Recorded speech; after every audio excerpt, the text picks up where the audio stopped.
Toi, tu aimes beaucoup la terre. La terre. Tu ne peux pas imaginer ce qui peut t'arriver sur cette terre. Hein. La terre. Ah, t'engendrera des choses. Tu te dis, c'est quoi? Et les démons et les hommes.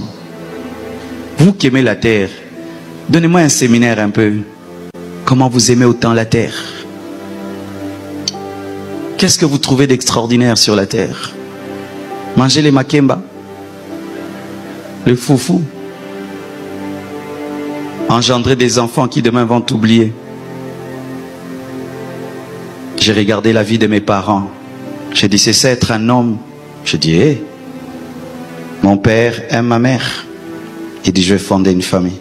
Il se bat, il épouse ma mère. Et puis, il a sa femme. Il dit, non, maintenant je dois avoir des enfants. Il a des enfants. Ah, maintenant mes enfants doivent aller à l'école.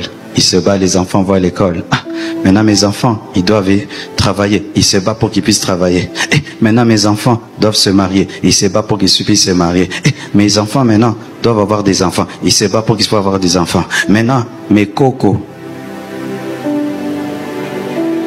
Quand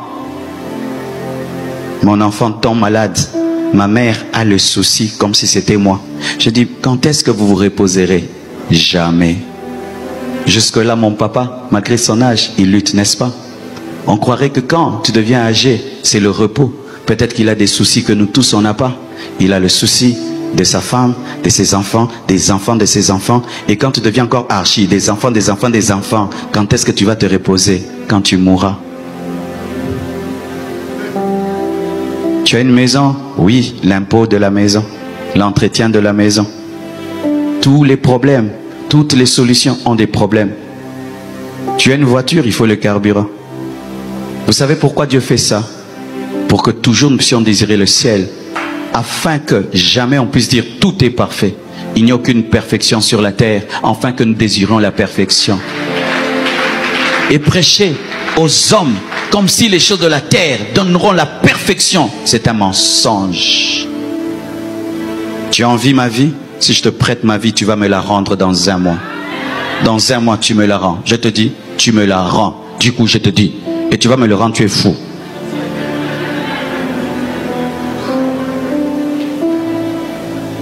Il n'y a que le ciel qui est parfait.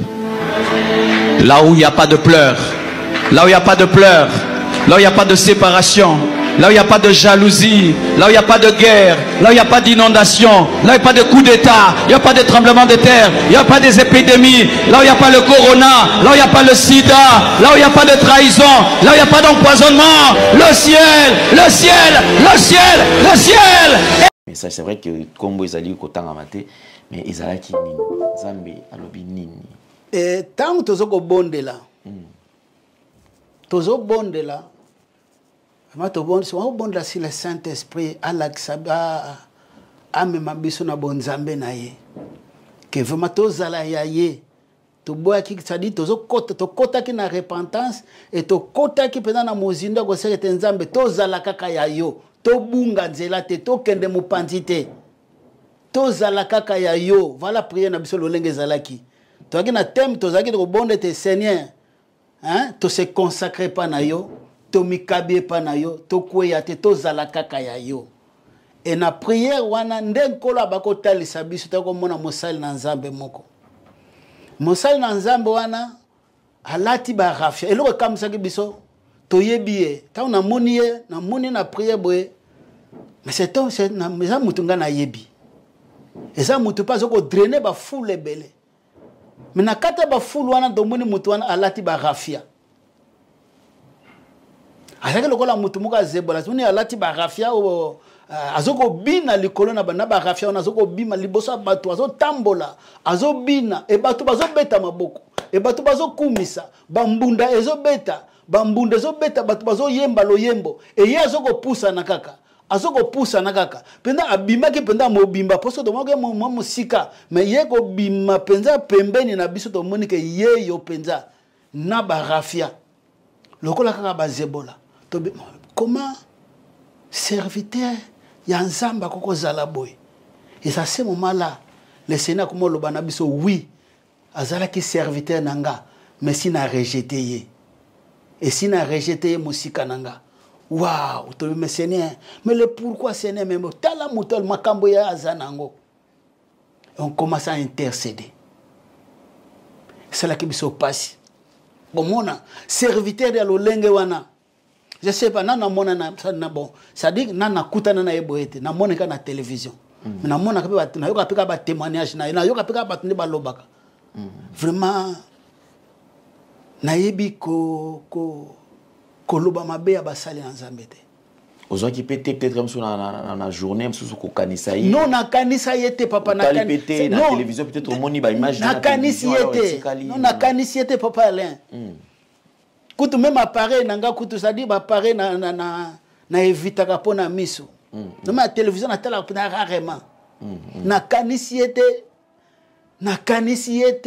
makanisi nanga ata na lisolo na yata mukete parce que prière na sala ngona kata ndako te nazaki libanda na se anziete tozoko bonde la place na bana et quand je bana bakena tiki bana bakei na tika la kinga moko na kata na ko bondela na bako sire sene tondi sanga na kwe ya te sene na nde abandiko lakisanga mutu wana na moniye alati barafia alati azobina enzambe ko loba na tango na ko mungongo ezoloba bato yo nyonso baza tour na ye wana o bazo beta wana fulo nyonso to wana baza inconscient baza incapable ya kosunga mosali wana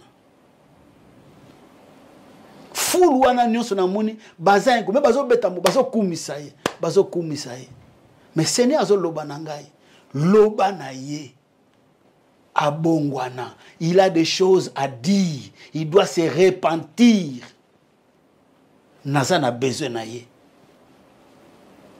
abe pour comme signe soko yebise message oyo comme signe tango avandaka na ndaku na chambre na ye donc soka za na kata ndaku na ye na tango avandaka na chambre na ye moko alelaka le Seigneur m'a dit ça na yebisa ye ndengwana que alelaka ça dit a regretaka ba makambo nyonso ye azo par rapport na bonzambe par rapport na oye azali na Nzambe na ye a regretaka pe alelaka ye moko na kata chambre na ye mais soka bimi liboso na bato aliko ndo azo sala ke tout va bien mais tango azalaka ye moko azalaka malamu te na kata chambre na ye le Seigneur m'a dit comme signe alelaka et le Seigneur a dit si abwaka ye mais soki azongi repentance na ye papa Alain ezalité que yemoko non il doit dire des choses devant les gens bon maintenant c'est à lui ako ben ça soit ba serviteur de Dieu soit bato nous sommes là mais soit pe bato oya ko mona o baza basali na Nzambe aloba makambo oya zanango était ba bonde la pona ye et puis à abandonner à renoncer à refuser banzela wana nyonso atika babiloko wana nyonso Nzambe akopambola ye Nzambe akozonga na maboko na Nzambe lokola mwana oyo abunga kinzela metango azonga ki tata yambaki. Voilà le message tozanango, voilà le message. OK. Merci beaucoup pasteur Ndouzi. Alors je crois que c'était un message où ils allaient concerner bandeko o baebani na pasteur baoki ko sungaye. Baoki ko sungaye enfin que message est comme laé na ndenge et sengeli. Alors je crois que nous allons avant de chuter avec papa parce que c'est un message quand même fallait ileka. Attaque aux allons pousser mais et comme là. Mais comme donc souci na biso message parce que to luki lo lengeni to que même sur place peut-être ko mona mais balobiso c'est difficile à ko mona. Effectivement pasteur presque l'union sur le lot oya minene to zomona po na ozwa bango kukuta na bango c'est un problème. Alors biso to ke na biso pona ko luka lo côté non. To ke na biso pona ko peut-être non, to ke na biso pona yango te. Problème na biso c'est l'âme. Âme wana ezonge panankolo. OK. Parce que mission ya basali na Nzambe ezali ko dépeupler royaume à Satan. Ale mutu wana tsaga azaga yebaki Nzambe azonge panankolo. Parce que yete mutabenga ki c'est Jésus qui Yesu de mutapona ki ye. Et le lenge Yesu apona ki ye e atenga mekenzela mususu. Tikate Yesu azongi se na nzela na ye, azonga na nzela na Yesu. Azonga lususu na nzela na Yesu e Yesu ako utilise nzambe nkolo ako kamba ye lisusu. OK.